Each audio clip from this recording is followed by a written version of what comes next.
Dawn aboard the Aetheris came in a chorus of light. Elyth awakened Amara, guiding her to a training chamber where the air shimmered with potential. They handed her a staff of glowing crystal. "Your first trial," Elyth explained, "is to harmonize with the living sea." They led her to a viewport overlooking the ocean. Below, the waters pulsed with bioluminescent life, shifting patterns like a galaxy reflected in liquid. "You must attune to its rhythm," Elyth instructed. "Bridge your resonance with the sea." Amara's heart pounded as she closed her eyes, staff in hand. She breathed deeply, feeling the ether thread within her. The ocean's hum drifted into her senses, tender, melodic, insistent. She raised the staff, searching for the currents. A soft glow, her own pulse, beat within the crystal. For a moment, nothing. Then a tendril of blue light shot from the staff, connecting with the sea's glow. Waves of energy rippled across the ocean, patterns altering in response. Amara gasped as the living sea sang back, notes of seafoam and starlight weaving around her. Elyth watched, a proud smile in their eyes. "You are attuned." Over the next trials, she learned to commune with forests of living crystal, to channel geothermal energies that sustain city grids, to heal wounded creatures by weaving the thread through flesh and scale. With each success, her confidence grew. But peace is fragile. On the sixth day, as the twin suns rose, alarms sounded across the city, their melodic tones twisted into discord.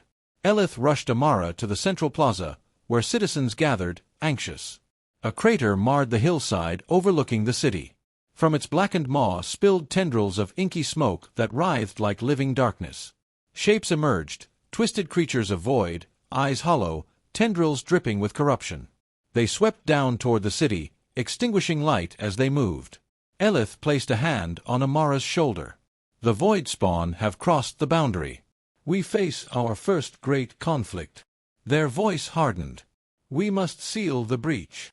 Amara's staff burned in her grasp. She inhaled, feeling the full power of her resonance coursing through every fiber of her being. She raised the staff high, light pulsing in time with her heartbeat. Elyth and the sentinels formed a circle around her, chanting silent invocations in telepathic harmony. The Voidspawn advanced, claws scraping stone. Amara focused on the thread, the lifeline that bound the city, the planet, herself.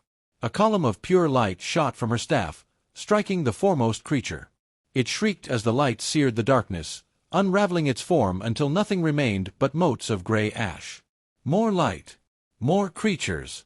For every fallen Voidspawn, two advanced. The city lights flickered, power failing as corruption spread. Amara felt exhaustion, doubt creeping in. She faltered. Then Elyth's voice, urgent, insistent, in her mind, "Remember who you are. You are bridge and beacon." She closed her eyes, reaching deep into the ether thread, summoning memories of home, her family, her mother's lullabies, the taste of rain on Earth's windswept plains. Pain and yearning fueled her. She let them flow into the staff. Her cry echoed across the plaza. A wave of brilliance surged outward, an aurora of azure and gold. The Voidspawn writhing at the boundary faced the wave, recoiled, then shattered into stardust. The breach collapsed, sealing with a burst of crystalline light. Silence fell. Dust motes drifted in the glowing aftermath.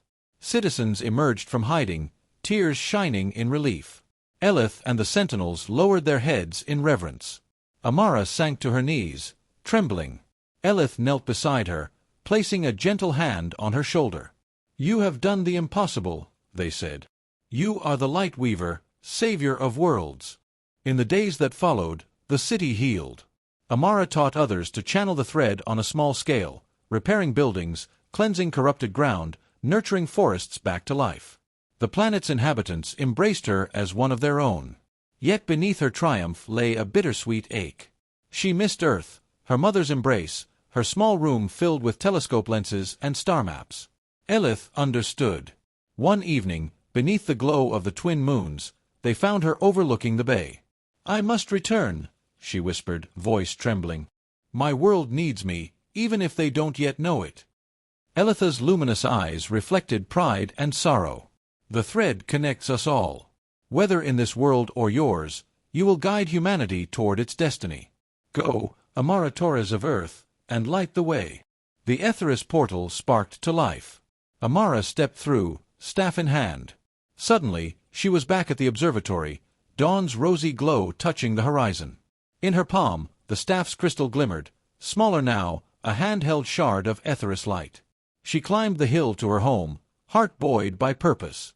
The world beyond still slept, unaware of the cosmic webs that bound them. Amara pressed her staff to her chest, feeling the pulse that would guide her, a promise of stars made flesh. She gazed upward at the pale crescent moon. Someday others would see. For now, she would learn, grow, and prepare.